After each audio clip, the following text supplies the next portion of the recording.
Ahora, se ha apagado solo, porque yo lo entendí antes. Bien, estaba diciendo que me gustaría que en esta mañana nosotros centráramos nuestros corazones en un tema muy, muy, muy importante, la oración.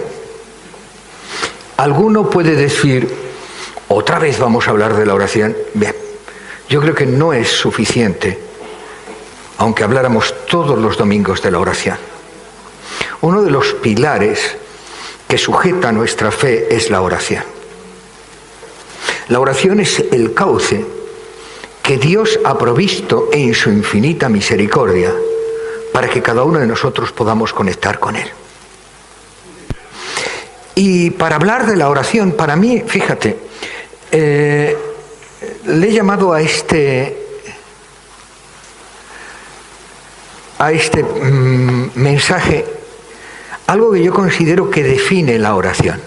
La oración es inagotable, pero es limitada. Alguno estará crujiéndole las anginas. ¿Qué quiere decir esto? Bueno, a lo largo del mensaje explicaremos. Es inagotable, pero es a su vez limitada. Parece un contrasentido, porque parece que son dos palabras excluyentes, pero en realidad es el meollo, es el alma de la oración. Para hacerlo, a mí me gustaría que nosotros nos centráramos en un pasaje de Mateo, en el capítulo 7. Dice, bueno, vamos a analizar varios pasajes. Pedid y se os dará. Buscad y hallaréis. Llamad y se os abrirá. Porque todo aquel que pide recibe, y el que busca halla, y el que llama se le abrirá. ¿Qué hombre entre vosotros que su hijo le pide pan le da una piedra, o si pide pescado le da una serpiente? Pues si vosotros, siendo malos, sabéis dar buenas dádivas a vuestros hijos, cuánto más vuestro Padre Celestial que está en los cielos. Aquí se nos habla de varias cosas. La primera, pedid, buscad, llamad. Son tres elementos fundamentales de la oración. Y los tres verbos están en imperativo presente. Es decir, Dios nos manda, no que pidamos en momentos puntuales, no que busquemos en momentos puntuales, no que llamemos en momentos puntuales, sino que nuestra vida, que debe de ser una vida de oración, debe ser una vida que busque a Dios, es una vida que llame ante su presencia, es una vida que se centre en Él. Pero lo que también es cierto es que nos garantiza que nos va a contestar. Y nos va a contestar cosas buenas, buenas dádivas, lo mejor para nosotros. Pero no dice que nos va a contestar en los términos, en la forma, en el momento en que nosotros pidamos. Voy a tomar dos pasajes de la Biblia porque me encanta, Mateo, a lo largo de Mateo, él va desgranando la oración, qué es la oración, cuándo se ora, cómo se ora, y pone ejemplos de oraciones contestadas afirmativamente y el gran ejemplo de oración contestado negativamente. Cristo en Getsemaní: Señor, que pase de mí esta copa. Y no pasó.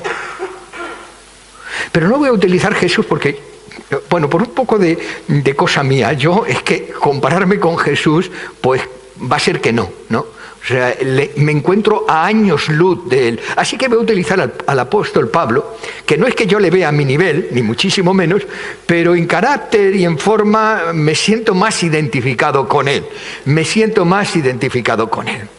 En primer lugar, hay un pasaje que todos conocemos, y es la mujer cananea o sirofenicia. Saliendo Jesús de allí, se retiró a la región de Tiro y Sidón, y aquí una mujer cananea que había salido de aquella comarca comenzó a gritar diciendo: Señor, Hijo de David, ten misericordia de mí, mi hija está terriblemente endemoniada. Pero él no respondió palabra. Acercándose, sus discípulos le rogaron: Señor, atiéndela, que nos deje en paz. Bueno, no lo dice así, pero más o menos, ¿no? Él dijo: no he sido enviado a las ovejas perdidas de la casa de Israel. Pero ella, acercándose, se postró delante de él, diciendo: Señor, socórreme. Y él le respondió: no está bien tomar el pan de los hijos y dárselo y echárselo a los perrillos. Pero ella dijo: sí, Señor, pero también los perrillos comen las migajas que caen de la mesa de sus amos. Entonces respondió Jesús y le dijo: oh mujer, grande es tu fe, que suceda como deseas. Y su hija quedó sana en aquel mismo instante. ¿Verdad que es bonito? ¿De verdad que es hermoso? ¿Verdad que todo nos encanta? ¿Verdad como hay una especie de pálpito de alegría en nuestro corazón en este pasaje? Aquí encontramos evidentemente que ella buscó. ¿Dónde estás? Que no te veo. Buscó. ¿Cómo se enteró aquella mujer cananea de quién era Jesús y qué es lo que Jesús podía hacer? No lo sabemos. Lo que sí sabemos, porque lo dice explícita e implícitamente el pasaje, es que tenía una idea clara de Dios, tenía una idea clara de Jesús. Y se acerca a él y observar: Señor, Hijo de David. Bueno, Hijo de David es como darle un título, vamos, como si le estuviera haciendo la pelota. Decir: bueno, Hijo de David tal. Pero al final se clava de rodillas y le dice: Señor. Es decir, comienza con una adulación, termina con una oración. Una mujer que tenía una profunda necesidad, una mujer que buscó de la única manera que podía satisfacer y pidió de manera clara, pidió de manera concreta, pidió de manera precisa. Nuestras peticiones: Señor, bendícelo. ¿Y eso cómo se come? La oración tiene que ser clara, concreta, al grano. Y es una mujer que llamó insistentemente. Cuando leemos este pasaje nos da la impresión de que Jesús la está rechazando. Primero la ignora. Ella chillando y él como si no fuera con él. Hasta el punto de que los apóstoles le tienen que decir: oyes, atiéndela, que nos está dando la vara. Pero ella seguía. Ella seguía. Después le dijo unas palabras muy duras. Yo soy enviado para...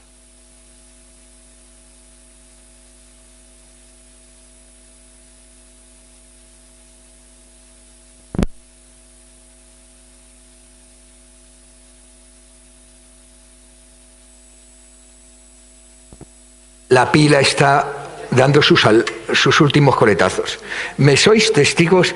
Es que el problema es: yo no quiero llevar esto porque esto y esto y esto y aquello, me faltan manos o me sobran artilugios. Bien, estaba diciendo, llamó con insistencia. Incluso, cuando se podía sentir humillada y rechazada, incluso siguió insistiendo. Pero si nosotros conocemos el contexto histórico, si nosotros conocemos el contexto...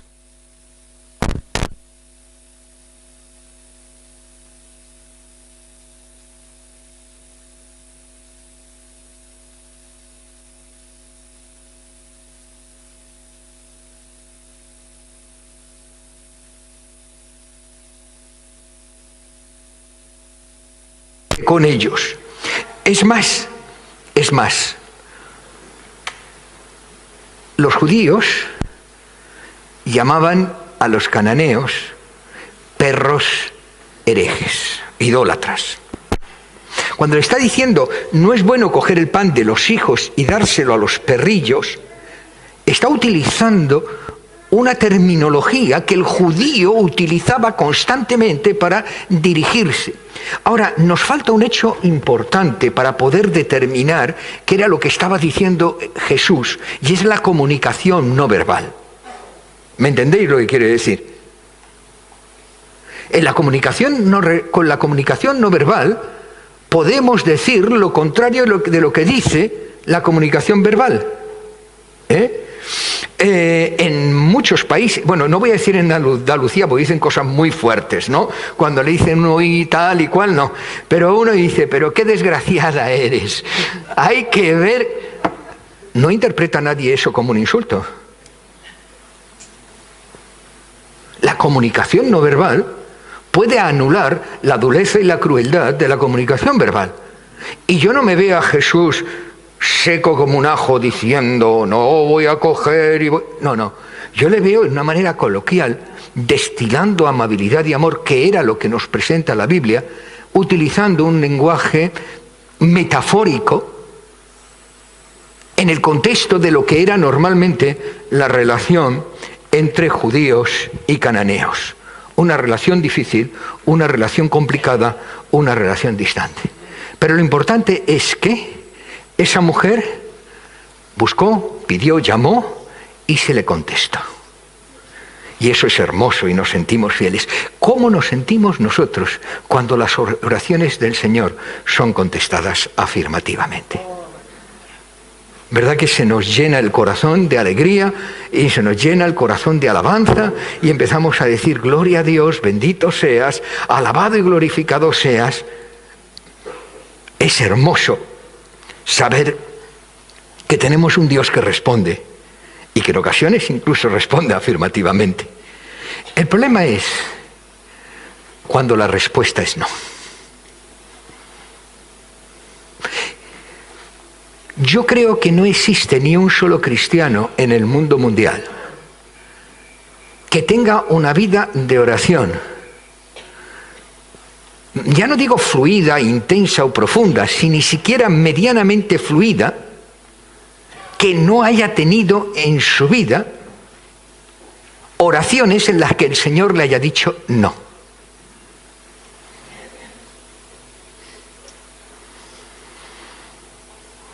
No conozco a nadie.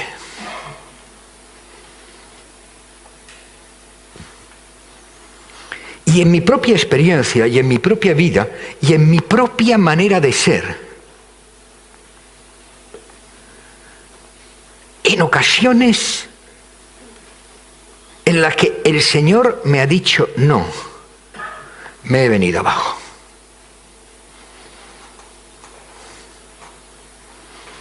Y empiezo a decir, bueno, ¿qué he hecho mal? Tal vez si lo hubiera hecho de otra manera, si lo hubiera hecho en otros términos. Ahora, vamos a ver otro caso que aparece en la Biblia también de manera clara, en la que vemos una oración que el Señor responde no, responde negativamente. Conozco un hombre en Cristo que hace 14 años, no sé si en el cuerpo, no sé si fuera del cuerpo, Dios lo sabe, el tal fue arrebatado hasta el tercer cielo, y conozco a un hombre, si en el cuerpo o fuera del cuerpo, no lo sé, Dios lo sabe, que fue arrebatado al paraíso y escuchó las palabras inefables que al hombre no se le permiten expresar. Sigue hablando y describiendo, y habla del aguijón en la carne. Acerca de esto, 3 veces he rogado al Señor para que me lo quitara de mí. Él me ha dicho, bástate mi gracia, pues mi poder se perfecciona en la debilidad. Por tanto, muy gustosamente me gloriaré más en mis debilidades para que el poder de Cristo more en mí. nos encontramos ante un tema importantísimo, que es que a veces no nos gusta hablar de ello, que preferiríamos que no existiera, que nos gustaría que tuviera otros parámetros y otras connotaciones, pero que es una realidad, que es una parte de nuestra vida y que tenemos que tener en cuenta cuando nos ponemos delante de Dios. En primer lugar, el apóstol Pablo dice, conozco a un hombre. Habla en tercera persona.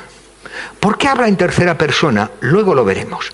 Un hombre dice que llegó hasta el séptimo cielo y luego dice que llegó hasta el paraíso.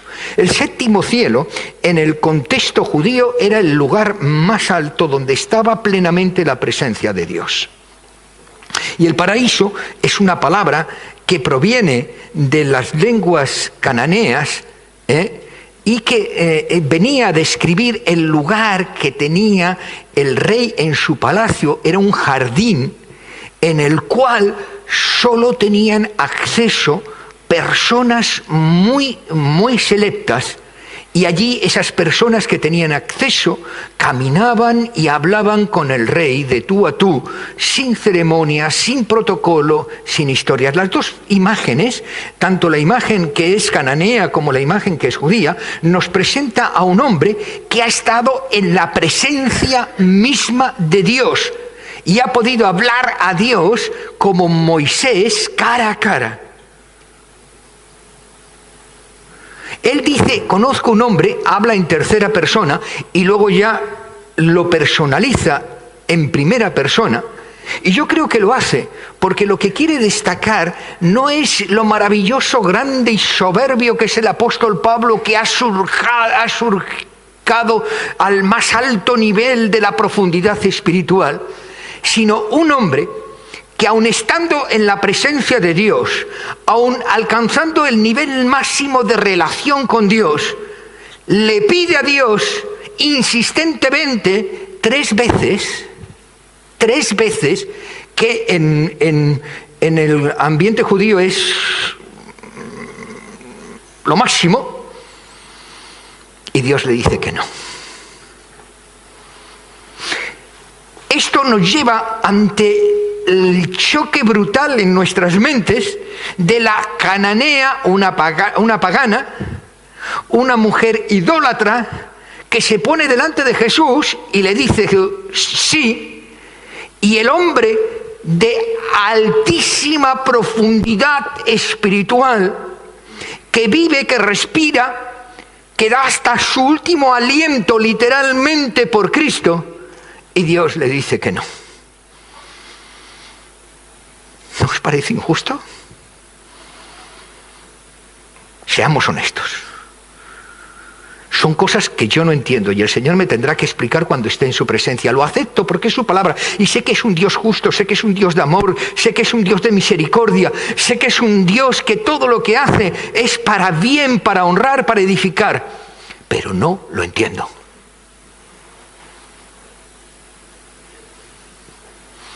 A lo mejor soy un tarugo. Pero además, si seguimos hablando, dice el aguijón. Vamos a ver, o la espina, todavía peor. Cuando yo hablo de una espina, ¿en qué pienso? Sí, pero una espinita de pescado, o una astillita que se me ha clavado en el dedo. Bueno, la palabra aguijón, en el original, significa literalmente estaca. No astillita, estaca. Palo gordo. Y evoca dos cosas. O bien el ariete del barco de guerra para arremeter contra los otros barcos, que en este caso no procede, o bien la estaca donde los romanos empalaban a sus víctimas. Así que vamos a hacer una cosa. Vamos a olvidarnos de ciertas cosas que no corresponden. Vamos a olvidarnos de ciertas imágenes, porque se ha dicho, bueno, es que era ciego, es que tenía problemas con el oído, es que era jorobado o contrahecho. Esas palabras no se ajustan al texto. La idea de lo que Pablo expresa en el original nos viene a decir una persona que estaba sufriendo dolores indecibles de manera intermitente. Pero dolores profundos, no clavándote una espinita ni una estaquita. El dolor que sufre una persona cuando es empalada. ¿Verdad que la propia imagen nos contrae? Un hombre que estaba sufriendo. Por eso hay algunos autores que hablan de que tenía epilepsia o que tenía unas cefaleas brutales. No lo sabemos, pero tampoco tiene una gran importancia. El hecho es que este hombre, que había estado en la mayor intimidad posible con Dios, este hombre que había propagado el Evangelio a lo largo y ancho del Imperio Romano, este hombre que según el catálogo de iba a decir medallas, que fue varias veces flagelado, que fue apedreado, que fue dado por muerto, que sufrió naufragios, que sufrió el descrédito de unos personajes que iban detrás de él, destruyendo lo que él hacía y poniéndole a caer de un burro. Un hombre que llega al final de su vida a encontrarse solo por la defensa del Evangelio, que se siente abandonado. Un hombre que a pesar de todo eso constituye aquel modelo que a todos nosotros nos gustaría acercarnos. Le pide insistentemente a Dios. Y Dios le dice que no.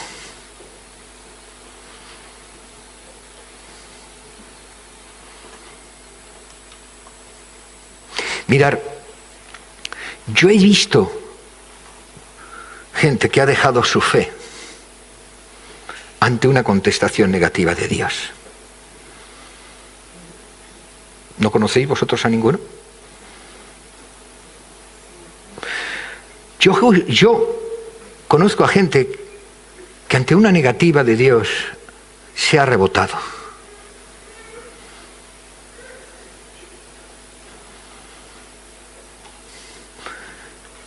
Yo mismo lo he hecho, pero cuando leo este pasaje, yo pregunto, ¿qué derecho tengo yo?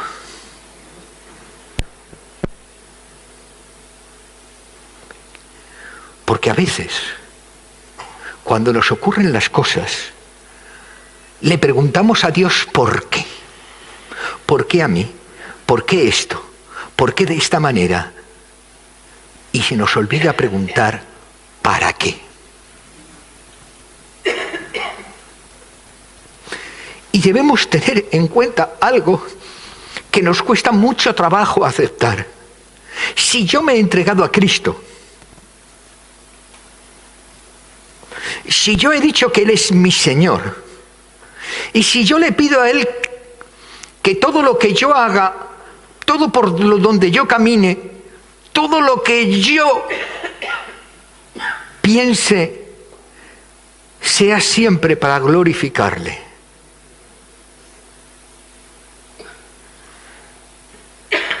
¿Por qué no acepto una enfermedad, un aguijón,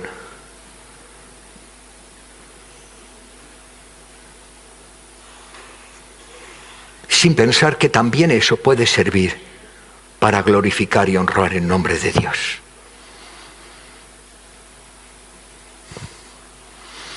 Mi suegro está ahora en cuidados paliativos.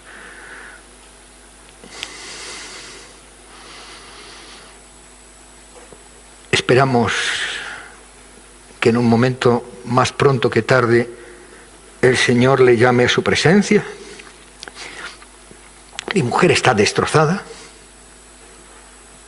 como están destrozadas todas las personas que están cuidando a los enfermos, y aquí hay algunas de ellas. O sea, nos preocupamos del enfermo, pero no del cuidador.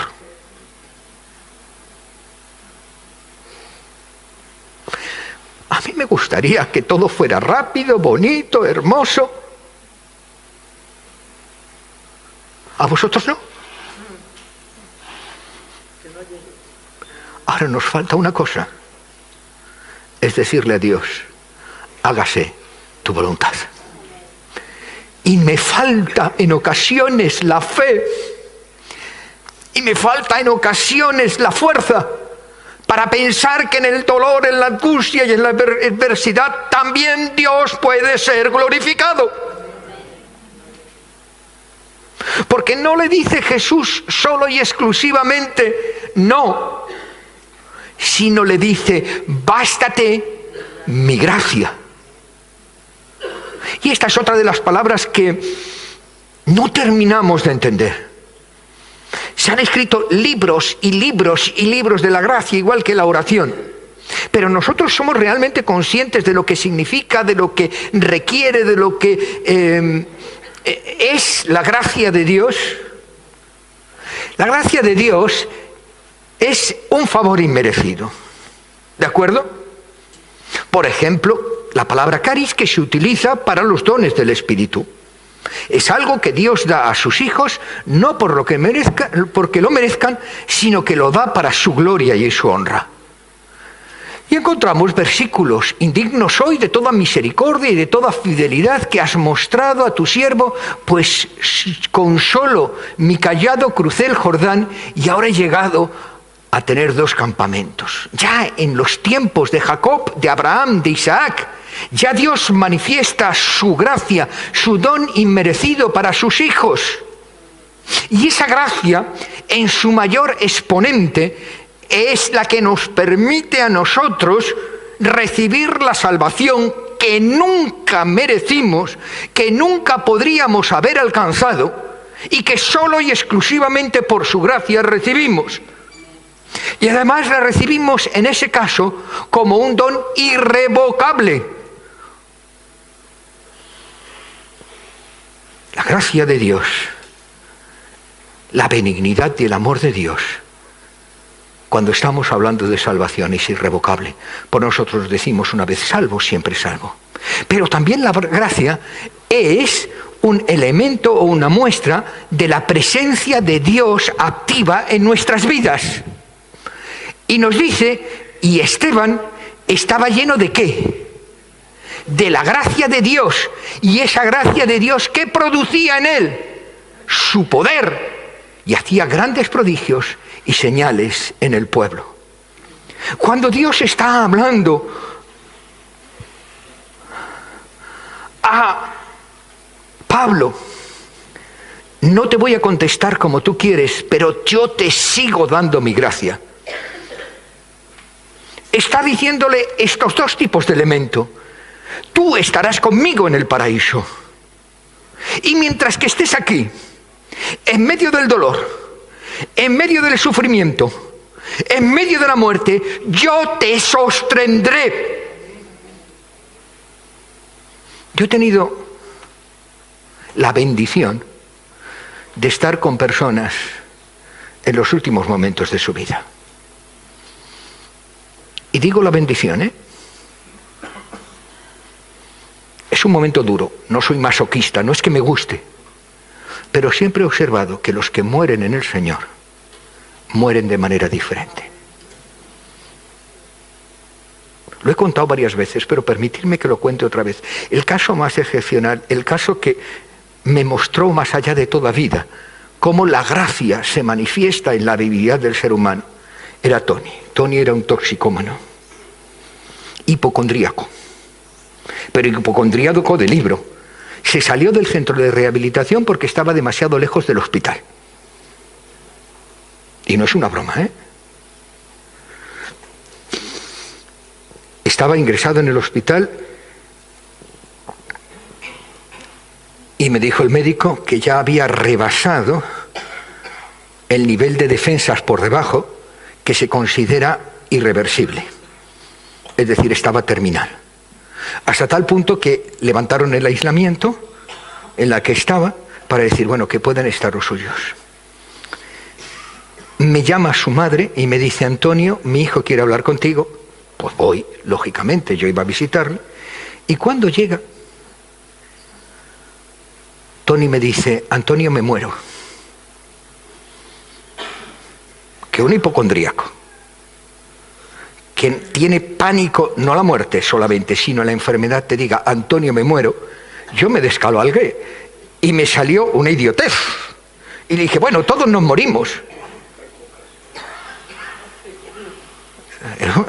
Luego pienso y digo, bueno, estaba, pero es que me descolocó por completo, pues claro que todo no. Pero, y él me dice, no, que me estoy muriendo, que me quedan días.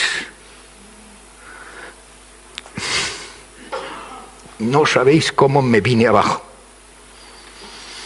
¿Y para qué me has llamado? Te he llamado para dos cosas. La primera, para decirte cómo quiero que sea mi entierro. ¿Os imagináis? Estoy hablando de un hipocondríaco en el grado más grande que yo he visto jamás. Y la segunda es para que todos estos días, pues vengas y estés conmigo y me acompañes.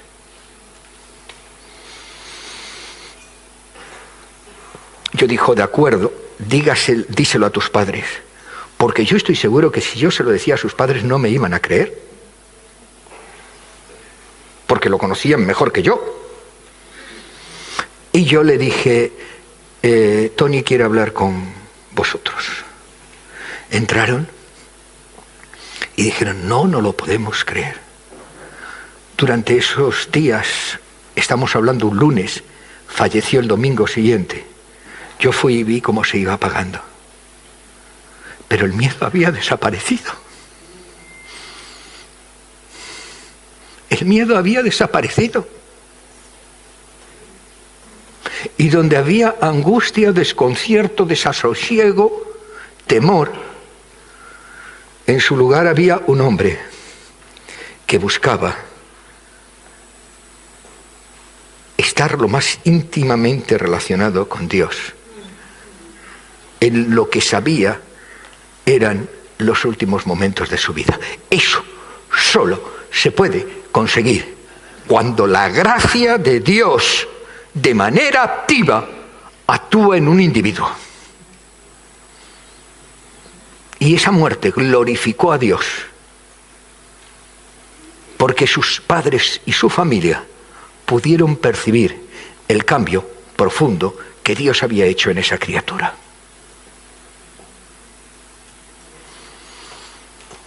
Aquí he visto que ha habido personas que han salido, ¿verdad? Porque saben que esto que digo yo es verdad. No me lo invento. Que fueron testigos como yo de cómo Dios se glorificó en esa persona. Bástate mi gracia. ¿Entenderemos alguna vez lo que esto significa?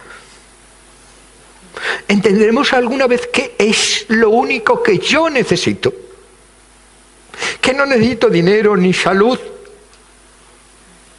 Que lo que necesito para seguir adelante es que la intimidad con Dios sea tan profunda que cada uno de mis poros destile el resultado de la gracia de Dios en mí. Es muy fácil aceptar la oración contestada con sí, pero tenemos una asignatura pendiente: aprender a aceptar la oración en que el Señor contesta diciendo, no, bástate mi gracia. La gracia todo suficiente capacitó a Pablo para no tener en cuenta lo que los demás pensaban de él, lo que los demás hacían de él, las circunstancias por las que estaba pasando, y solo y exclusivamente se centró en que él sabía lo que Dios sabía que él era. La gracia es lo más importante. La gloria del Evangelio consiste en que en nuestra debilidad encontramos la maravillosa gracia. Y cuando llegamos al estado de insuficiencia y incapacidad, cuando llegamos al final del camino, cuando ya las fuerzas nos faltan, cuando ya no sabemos qué decir, cuando ya no sabemos qué hacer, cuando ya no sabemos por dónde tirar, cuando llegamos a ese punto, de pronto sentimos el poder de la gracia de Dios, que toma nuestras vidas maltrechas, confundidas, desconcertadas, y las utiliza para su gloria y para su honra.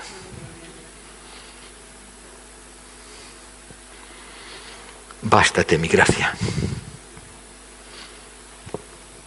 A mí me gustaría, en esta mañana, que inclinamos nuestros corazones delante de Dios.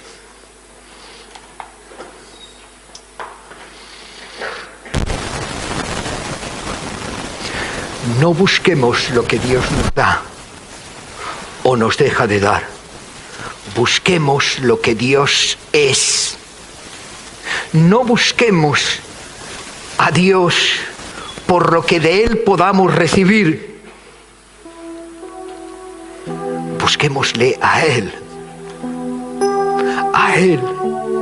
Y ansiemos no la respuesta, sino su presencia. Y deseemos y busquemos estar delante de Él. No importa en qué circunstancia, en qué momento, en qué lugar.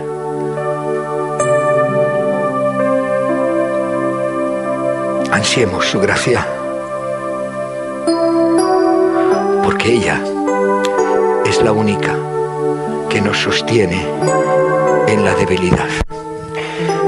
Y en el nombre del Señor, a mí me gustaría decirte, si tú no le has aceptado a Él como Señor, es decir, si tú no te has sometido y dices, hágase tu voluntad, sea la que sea, yo te invito a que en esta mañana lo hagas. No es una garantía de que no vas a pasar problemas, ni mucho menos. Lo que es la garantía es que su gracia y su poder estará contigo en medio de los problemas. Si como me pasa a mí, tenéis dificultades para aceptar el no de Dios, humillémonos, reconozcamos nuestro pecado y le pidamos a nuestro Dios, aumenta nuestra fe, en la seguridad de que su poder se perfeccionará en nuestra debilidad.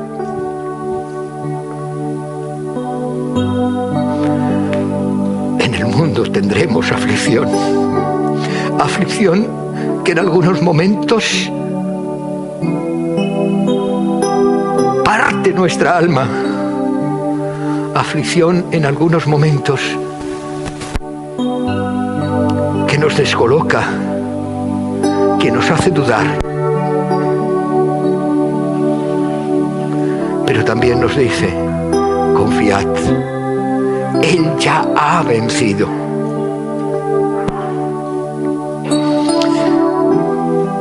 Y me gustaría invitaros a todos los que habíais tomado decisión que al final fuerais allí a mano izquierda. Queremos compartir las aflicciones, queremos compartir los deseos, queremos compartir las angustias, queremos orar juntos. Que el Señor nos bendiga, que el Señor nos guarde, que el Señor nos levante, que el Señor aumente nuestra fe.